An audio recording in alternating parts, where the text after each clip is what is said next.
Bonjour les motivés. Alors pourquoi les motivés? Si vous êtes en train de regarder cette vidéo, c'est que vous avez encore la motivation. C'est que vous voulez vous en sortir. Vous ne voulez pas subir ce deuxième confinement comme le premier. Vous avez certainement fait des erreurs dans le premier que vous ne voulez pas recommencer pour ce deuxième. Vous avez certainement pensé à des choses à mettre en place, mais que vous n'avez pas mis en place au premier et que vous voulez mettre en place maintenant. Et vous avez bien raison. Vous avez certainement de très très bonnes idées, de beaux projets, de choses assez originales, époustouflantes, mais il va falloir juste oser le faire. Alors oser, c'est juste un mot, mais pourquoi on n'ose pas? Pourquoi on se dit je devrais faire ceci, je devrais avoir telle action, je devrais m'opposer à cette situation, je devrais écrire au préfet, je devrais écrire au maire? Pourquoi ne le faisons-nous pas?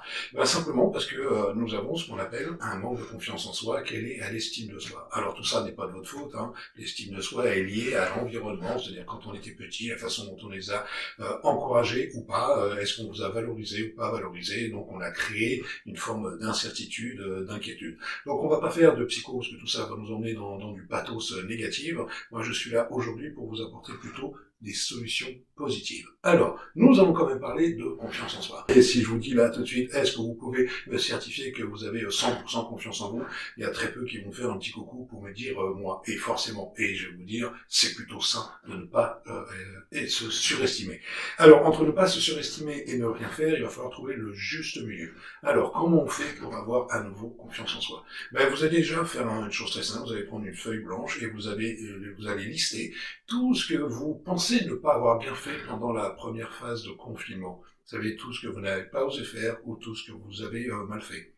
Par exemple, je n'ai pas gardé le lien avec mes clientes, je n'ai pas envoyé des mails tous les 2 jours pour leur demander de nouvelles, je leur ai pas dit que j'allais appliquer toutes les consignes liées au sanitaire, je leur ai pas dit que j'aurais un masque, je leur ai pas dit que j'allais avoir du gel, je leur ai pas dit qu'il y aurait qu'une personne qui allait rentrer, qu'elle ne croiseront pas d'autres, vous voyez, tout ce qui aurait pu les rassurer, vous l'avez peut-être pas fait, là, il va falloir le faire, bien sûr. Mais listez pour l'instant les choses que vous n'avez pas faites, et si vous ne les avez pas faites, c'est soit parce que vous n'y avez pas pensé, soit parce que vous n'avez pas osé. Voilà. Et de l'autre côté, vous prenez une autre feuille, vous faites ça sur une autre feuille, et vous allez noter les choses positives que vous avez faites, parce que forcément vous avez fait des choses positives.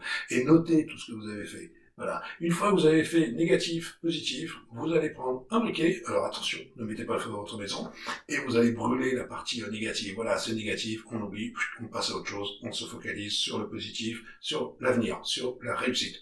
Donc là, vous relisez tout ce que vous avez fait de positif, et vous allez voir que même si vous pensez ne pas avoir tout bien fait, vous avez forcément fait des choses très bien.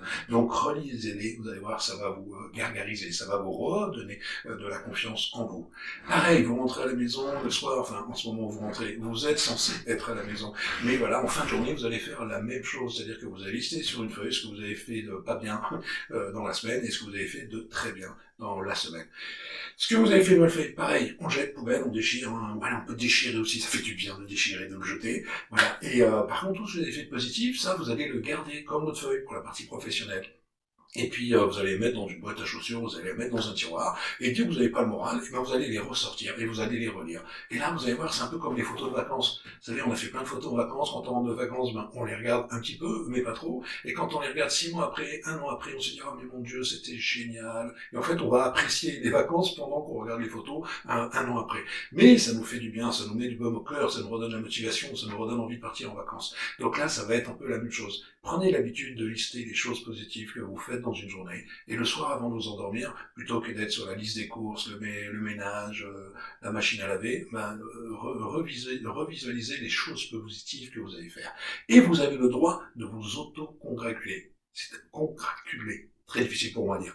Vous allez vous dire, je suis génial, j'ai réussi à faire ça, j'ai osé appeler ma cliente, j'ai osé mettre un grand panneau sur mon institut en disant esthéticienne, je suis un commerce essentiel, esthéticienne, je suis essentiel. Vous avez le droit de faire ça, faites-le et vous allez voir que vous allez vous sentir beaucoup mieux.